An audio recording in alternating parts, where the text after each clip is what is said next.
안녕하세요. 활기찬 하루 보내고 계신가요? 오늘은 좀 특별한 여행을 떠나볼까 합니다. 다름 아니라 갑자기 다리에 힘이 쭉 빠지면서 으악 소리 나게 만드는 이 불청객, 바로 쥐. 자다가 깜짝 놀라서 깨거나 평소에도 쥐가 자주 나는 분들 많으시죠? 이 쥐 대체 왜 찾아오는 걸까요? 그리고 우리 조상들은 이 쥐를 어떻게 다스렸을까요? 오늘은 동의보감 속 지혜를 찾아 떠나는 아주 흥미로운 시간 여행을 준비했습니다. 자, 저와 함께 노년의 지혜가 가득 담긴 동의보감의 세계로 떠나볼까요? 생각해보면 이 쥐라는 녀석은 정말 불쑥불쑥 찾아와서 우리를 괴롭히잖아요. 한밤중에 자다가 종아리가 뻣뻣해지면서 고통이 밀려올 때면 정말 쥐구멍에라도 숨고 싶은 심정이죠. 그런데 이게 단순히 좀 불편하다 수준이 아니라 반복되면 삶의 질까지 떨어뜨리는 원인이 될 수 있습니다. 특히 나이가 들수록 쥐가 나는 빈도가 잦아지는 경향이 있어서 많은 어르신들이 이 문제로 고민하고 계세요.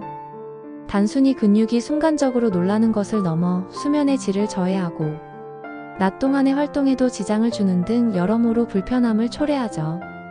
그래서 오늘은 이 지긋지긋한 쥐의 원인을 파헤치고 동의보감에 담긴 선조들의 지혜를 통해 해결책을 찾아보고자 합니다. 먼저 현대의학에서 이야기하는 쥐가 나는 이유부터 간단히 살펴볼게요. 크게 몇 가지로 나눌 수 있는데요. 첫째, 전해질 불균형입니다. 우리 몸속의 칼륨, 나트륨, 칼슘, 마그네슘 같은 미네랄들은 근육이 수축하고 이완하는 데 아주 중요한 역할을 해요. 마치 정교하게 움직이는 기계 부품처럼 이 전해질들이 제 역할을 해야 근육이 정상적으로 작동하는 거죠.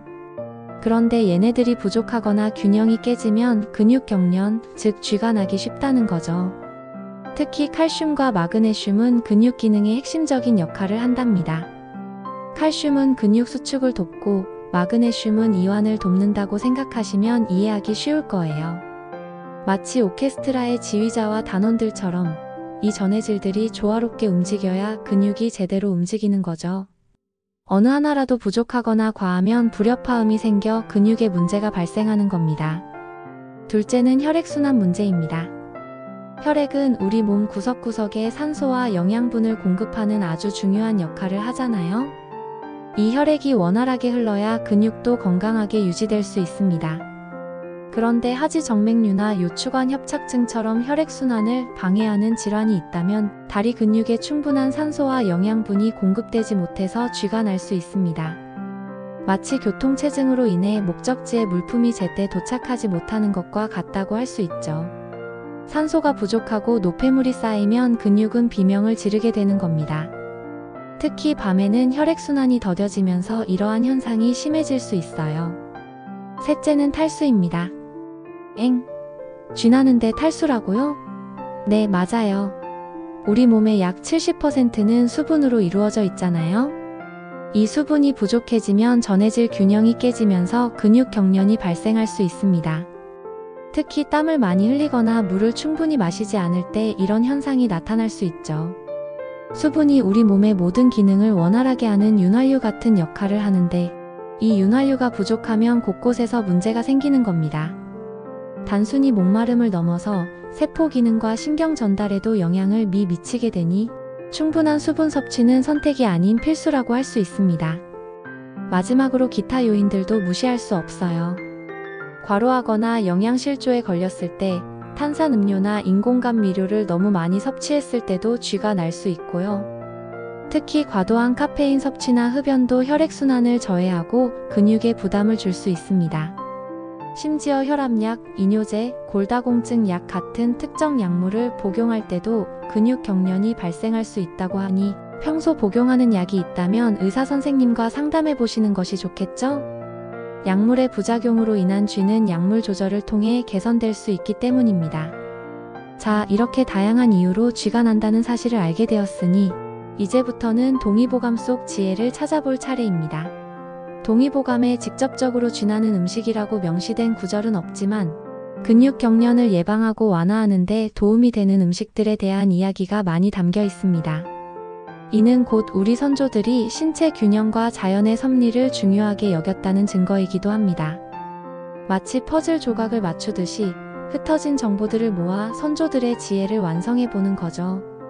그럼 동의보감에 나온 것은 아니지만 우리 몸의 근육 경련에 좋다고 알려진 현대적인 음식부터 살펴볼까요? 물론 우리 조상들도 비슷한 맥락에서 약재나 음식들을 활용했을 겁니다. 먼저 바나나. 바나나는 칼륨, 마그네슘, 칼슘이 풍부해서 근육과 신경 기능을 원활하게 해줍니다. 특히 귤과 함께 먹으면 아세트산과 헤스페리딘 성분이 혈액순환을 촉진해서 다리쥐 예방에 시너지 효과를 낸다고 해요. 바나나와 귤의 조합이라니 생각만 해도 상큼하고 든든하네요. 아침 식사나 간식으로 꾸준히 챙겨 드시면 쥐 예방에 큰 도움이 될 겁니다. 다음은 감자입니다. 감자에는 비타민C, 마그네슘, 칼슘, 칼륨 등 미네랄이 풍부해서 근육 경련 예방 및 개선에 도움이 됩니다. 그냥 먹어도 맛있고 찌거나 구워서 다양하게 즐길 수 있으니 쥐 때문에 고생하는 분들에게는 아주 좋은 식재료가 될 수 있겠죠? 주식으로도 손색이 없는 감자는 우리 몸의 활력을 되찾아주는 훌륭한 에너지원이기도 합니다. 브로콜리도 빼놓을 수 없습니다. 브로콜리에는 마그네슘이 풍부해서 쥐 예방에 아주 효과적이라고 해요. 이 외에도 시금치, 아몬드 등 녹색 채소와 견과류는 마그네슘의 보고이니 평소 식단에 자주 포함시키는 것이 좋습니다. 건강에 좋다고 소문난 채소들은 역시 이유가 있습니다. 자연이 우리에게 준 선물인 셈이죠. 그리고 여기서 정말 흥미로운 약재 하나가 등장합니다. 바로 작약인데요. 동의보감에는 작약의 효능이 여러 곳에 기록되어 있습니다. 작약은 파이오니플로린이라는 성분이 풍부해서 근육 경련을 억제하고 혈액순환을 개선하는 데 도움을 줍니다. 특히 다리에 쥐가 자주 나는 하지불안 증후군 치료에도 효과적이라고 하니 쥐 때문에 잠 못 드는 분들에게는 아주 반가운 소식이죠. 작약은 탕약으로 달여 먹거나 차로 마실 수도 있습니다. 한의원에서도 근육 경련에 작약이 포함된 처방을 많이 하는 것을 보면 그 효능은 예나 지금이나 변함없는 것 같습니다. 옛 선조들은 작약의 효능을 일찍이 알고 다양한 처방에 활용했던 거죠. 그들의 지혜가 오늘날까지 이어지고 있다는 것이 참 놀랍습니다. 수분 섭취의 중요성은 아무리 강조해도 지나치지 않습니다. 탈수를 막고 전해질을 보충하기 위해 물이나 이온 음료를 충분히 마시는 것이 좋아요. 갈증을 느끼기 전에 미리미리 수분을 섭취하는 습관을 들이는 것이 중요합니다. 특히 운동 중이나 더운 날씨에는 더욱 신경 써야 하겠죠. 이온 음료는 격렬한 운동 후의 전해질 보충에 특히 좋고요. 하지만 너무 달거나 첨가물이 많은 이온 음료보다는 순수한 물을 자주 마시는 것이 가장 좋습니다. 몸속 수분 밸런스를 잘 유지하는 것이 쥐 예방의 첫걸음이라고 할 수 있습니다. 반대로 피해야 할 음식과 습관들도 있습니다. 카페인은 이뇨작용을 촉진하여 몸속 수분을 배출시키고 전해질 균형을 깨뜨릴 수 있으니 과다 섭취는 자제하는 것이 좋아요. 아메리카노 한두 잔은 괜찮지만 하루 종일 커피를 달고 사는 건 좋지 않다는 말씀. 음주도 탈수를 유발하고 전해질 불균형을 초래할 수 있으니 적당히 즐기는 것이 중요합니다. 과음은 특히 근육 경련을 악화시킬 수 있으니 주의해야 합니다. 그리고 설사를 유발하는 식습관도 조심해야 합니다. 장 건강이 좋지 않으면 설사로 인해 전해질 손실이 커질 수 있기 때문이죠. 장 건강과 근육 건강이 밀접하게 연결되어 있다는 사실 놀랍지 않나요? 동의보감에는 쥐가 나는 것을 예방하기 위한 생활습관에 대한 언급도 엿볼 수 있습니다. 예를 들어 근육을 늘려주고 기혈순환을 돕는다는 개념으로 스트레칭과 마사지를 권장했을 것입니다. 꾸준한 스트레칭은 근육의 유연성을 높이고 혈액순환을 원활하게 하여 쥐 예방에 큰 도움이 됩니다. 특히 잠자리에 들기 전에 종아리나 허벅지, 근육을 가볍게 스트레칭 해주는 것은 숙면에도 도움이 될 수 있습니다. 따뜻한 물에 족욕을 하는 것도 혈액순환을 개선하고 근육을 이완시키는 데 아주 효과적이죠. 잠들기 전에 따뜻한 물에 발을 담그고 있으면 몸이 노곤노곤해지면서 숙면에도 도움이 된답니다. 한방에서는 온열요법이 기혈순환을 돕는다고 보았으니 족욕은 아주 좋은 방법입니다. 또 하나 흥미로운 사실은 조선시대 임금님도 쥐 때문에 고생했다는 기록입니다. 바로 선조 임금님이셨는데요. 선조께서는 다리에 쥐가 나는 증상을 자주 호소하셨다고 합니다. 당시 어이들은 모과를 처방했다고 해요. 모과는 근육을 이완시키고 혈액순환을 돕는 효능이 있다고 알려져 있습니다. 모과 특유의 향은 심신을 안정시키는 효과도 있어서 전반적인 컨디션 개선에도 도움이 되었을 겁니다. 역시 우리 조상들은 자연 속에서 해답을 찾을 줄 아는 지혜를 가지고 있었던 거죠. 모과차 한 잔으로 선조 임금님의 고통을 덜어드렸을 생각을 하니 옛 의학의 위대함이 느껴집니다. 지금도 모과차는 감기 예방이나 피로 회복에 좋다고 알려져 있죠. 규칙적인 운동도 중요해요. 적절한 운동은 혈액순환을 돕고 근육을 강화해서 쥐 예방에 도움이 됩니다. 물론 너무 과도한 운동은 오히려 근육에 피로를 주고 쥐를 유발할 수 있으니 자신의 몸 상태에 맞는 적당한 강도의 운동을 꾸준히 하는 것이 중요하겠죠. 걷기나 가벼운 조깅, 수영 등이 좋습니다. 특히 하체 근육을 강화하는 운동은 다리 건강에 필수적입니다.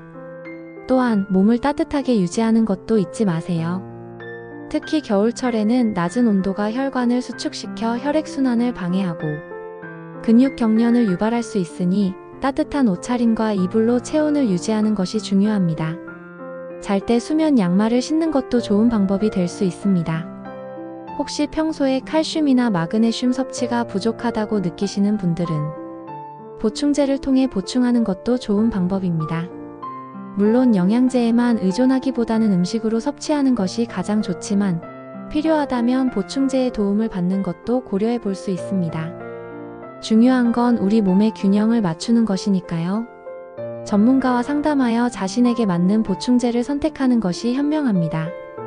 무분별한 섭취는 오히려 역효과를 낼 수도 있으니까요. 오늘 저와 함께 동의보감 속 지혜를 찾아 떠난 시간여행 어떠셨나요? 쥐가 나는 이유도 다양하고 그 해결책도 여러 가지라는 사실을 알게 되셨을 겁니다.